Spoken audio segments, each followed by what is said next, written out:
Bom dia, sétimo ano. Hoje nós vamos começar o capítulo 5, as regiões do Brasil.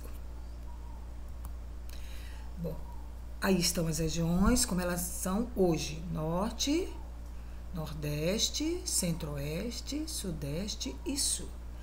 Mas antes, vamos falar um pouquinho aqui um conceito. O que é regionalizar?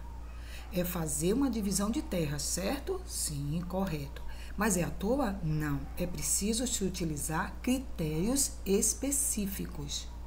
Então, regionalizar é dividir terras por um critério que seja econômico, populacional ou cultural. Bom, o nosso país é um país bastante diverso e é possível encontrar áreas com maior ou menor densidade populacional, diferentes níveis de industrialização, culturas diferentes, e por isso precisou se regionalizar. Então, o que é regionalizar? É organizar um espaço em parte seguindo critérios e agrupando essas partes de acordo com características semelhantes. Isso é regionalizar. A definição das regiões do Brasil, vista como ela é hoje, ela teve início com muitas discussões na década de 1940. Claro que existiram outras regionalizações, né? Muito antes disso. Ela era dividida entre Norte, Nordeste, Este, que significa leste, Centro e Sul.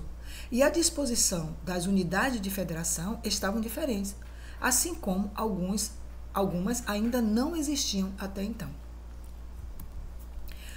O nosso território, como eu já falei, ele passou por várias regionalizações. E a primeira foi em 1913.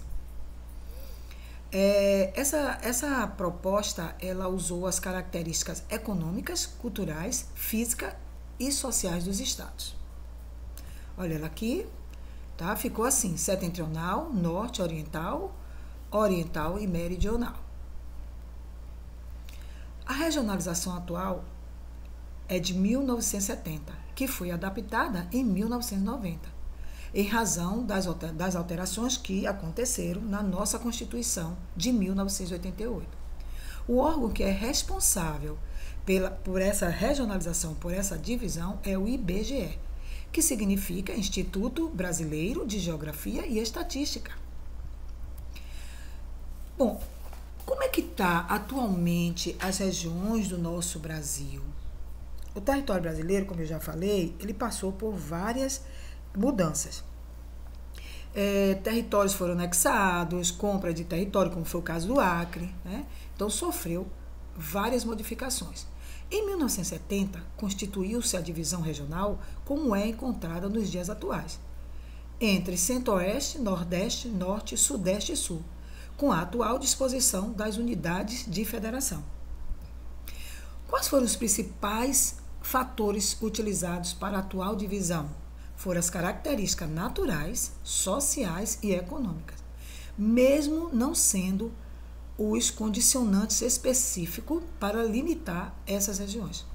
Foram levadas em consideração a divisão político-administrativa, de modo que nenhuma unidade de federação está presente em mais de uma região. Então, elas são chamadas de macro-regiões ou de regiões homogêneas. Olha aqui como é que ficou. Norte, a maior região do Brasil.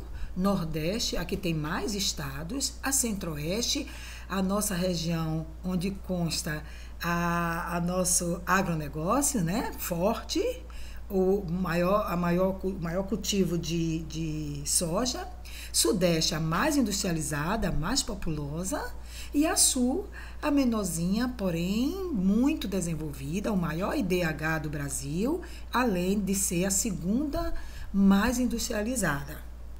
E aonde tem a nossa usina hidrelétrica, né? A maior usina hidrelétrica do mundo, juntamente com as Três Gargantas da China. Eles ficam competindo lá, ó. Quem é maior, quem é menor, quem produz mais energia, e assim, mas nós sabemos que a nossa é muito grande, e isso foi um acordo bilateral, ou seja, um acordo entre Paraguai e Brasil, que utilizaram os rios para fazer essa hidrelétrica tão gigante e maravilhosa. Bom, meus amores, nós vamos terminar por aqui. Na próxima aula continuaremos com esse mesmo assunto. Um pouco mais, nós vamos falar um pouco das regiões, né? E eu gostaria que vocês respondessem às atividades que estão logo em seguida, tá? Eu vou passar para vocês, e o módulo e o suplementar eu não quero que vocês respondam agora, porque eu quero terminar este assunto. Um beijo grande e fiquem com Deus, um beijo no coração.